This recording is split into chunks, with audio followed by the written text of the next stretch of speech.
तो चलिए फिलहाल बढ़ते आगे। प्रधानमंत्री नरेंद्र मोदी भारतीय वाणिज्य एवं उद्योग महासंघ यानी कि फिक्की की 93वीं वार्षिक आम बैठक और वार्षिक सम्मेलन के उद्घाटन सत्र को डिजिटल माध्यम से संबोधित किया।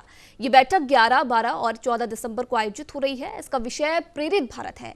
अपने संबोधन में पीएम ने कहा कि इकोनॉमिक इंडिकेटर्स आज आशाएं बढ़ा रहे हैं। कठिन समय के दौरान देश ने बहुत कुछ सीखा है और इसने हमारी आकांक्षाओं को और भी मजबूती प्रदान की है। इसका बहुत बड़ा श्रेय हमारे उद्यमियों, हमारे युवाओं, हमारे किसानों और सभी भारतीयों को जाता है।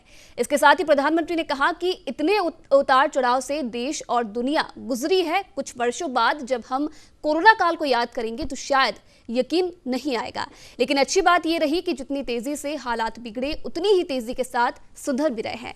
हम लोगों ने 2020 के मैच में तेजी के साथ बहुत कुछ बदलते हुए देखा है, लेकिन 2020 के साल ने सभी को मात दे दी है।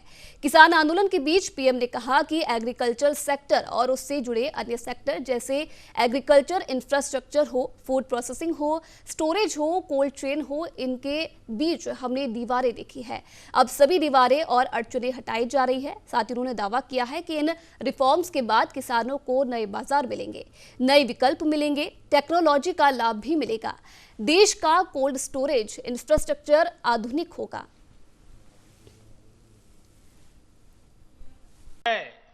उसने पूरी दुनिया को चकित करके रख दिया है। बीते 6 वर्षों में दुनिया का जो विश्वास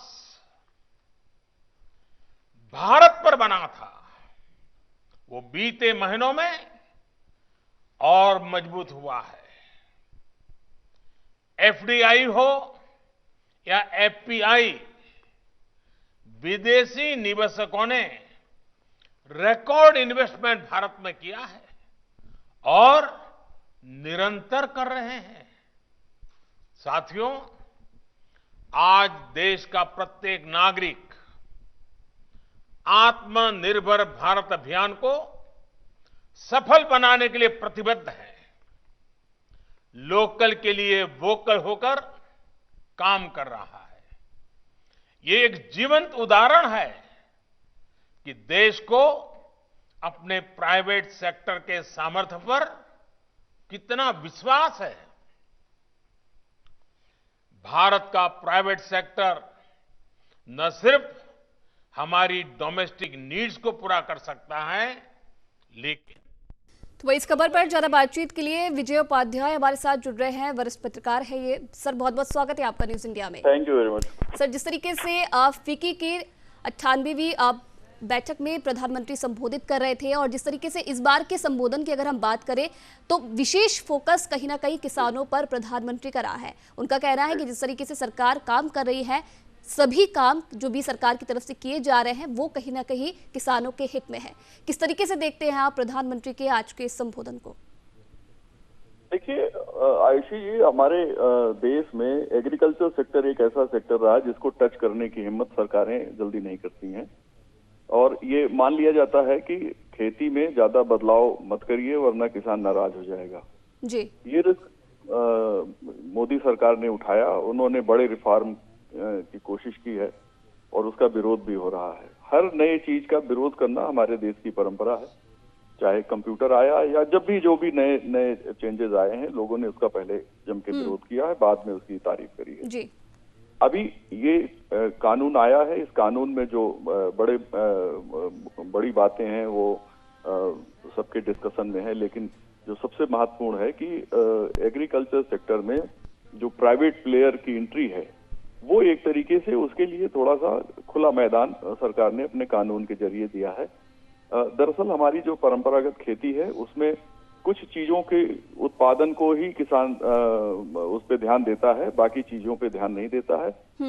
इसका खामियाजा ये होता है कि उसे उतनी आय नहीं हो पाती है जितनी कृषि क्षेत्र से अपेक्षा की जाती है। बहुत सी ऐसी चीजें हैं जो हम बाहर से मंगाते हैं, बहुत से ऐसे आइटम हैं आयुर्वेदिक दवाओं से रिलेटेड हैं, हर्ब से रिलेटेड हैं, सब्जियों से रिलेटेड हैं, फ्रूट से रिलेटेड हैं, जिसपे खेती पे ध्यान देने की आवश्यकता थी और शायद इस नए कानून के जरिए अच्छा, इसमें महत्वपूर्ण बात ये भी है कि कम से कम ऐसे राज्यों में जैसे उत्तर प्रदेश है, बिहार है, यहाँ पे जोत का आकार बहुत छोटा है, खेत छोटे हैं, तो वहाँ पे उत्पादन उतना एवरेज नहीं हो पाता है जो इंटरनेशनल लेवल पे अगर आप देखें तो दूसरे देशों में बहुत ज्यादा उत्पादन है।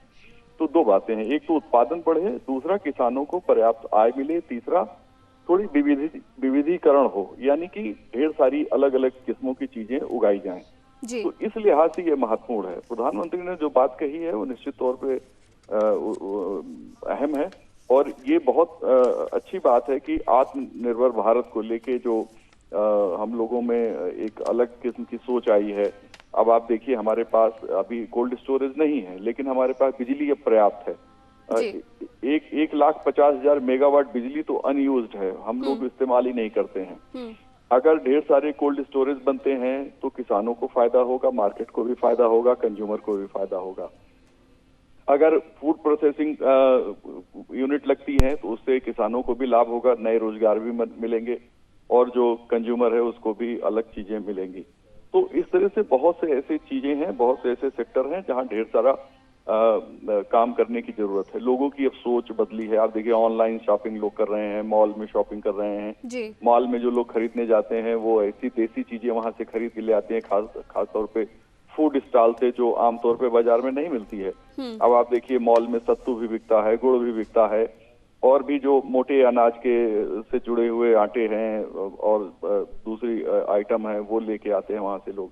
तो चीजें बहुत बदली हैं, और इन सारे बदलावों को, और जो आत्मनिर्भर भारत का कॉन्सेप्ट है, और जो हमारी इंडस्ट्रियल ग्रोथ है जिस तरीके से वापस आ रही है कोरोना के सेटबैक के बाद, वो बहुत अच्छी बात है। और इन सारी चीजों को प्रधानमंत्री ने फोकस किया है।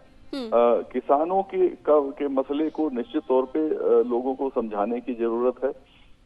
दरअसल किसी के बारे में बुरी बात कहने पे लोग जल्दी भरोसा करते हैं हमारे यहाँ, और अच्छी बात बार बार बतानी पड़ती है। जी। तो इस दौर से हम गुजर रहे हैं, और इस मामले में भी, किसानों के मामले में भी यही हो रहा है। मुझे लगता है कि आने वाले वक्त में लोगों को ये बात समझ में आएगी कि आपकी खेती को नई तकनीकी, पूंजी और नए फसल की जरूरत है। अब जैसे उत्तर प्रदेश के कुछ एक किसान ड्रैगन फ्रूट उगा रहे हैं। ड्रैगन फ्रूट हिंदुस्तान में कहीं नहीं होता है। बहुत कम इलाके, अभी हैदराबाद और गुजरात के कुछ हिस्से में और उत्तर प्रदेश के कुछ हिस्से में किसान इसकी तरफ प्रेरित हुए हैं, जबकि इसकी कीमत बहुत ज्यादा होती है, और ये साउथ अमेरिका का फ्रूट है, और आजकल हम लोगों के फ्रूट बास्केट में ये शामिल हो चुका है। जी। तो इस तरह से नए नए प्रयोग हैं। मुझे लगता है प्रधानमंत्री की मंशा यही है, और फिक्की के अपने भाषण में उन्होंने इन्हीं बातों को खासतौर पर फोकस किया है। चलिए, बहुत बहुत धन्यवाद विजय उपाध्याय जी, न्यूज इंडिया के साथ बातचीत करने के लिए और अपने विचार साझा करने के लिए।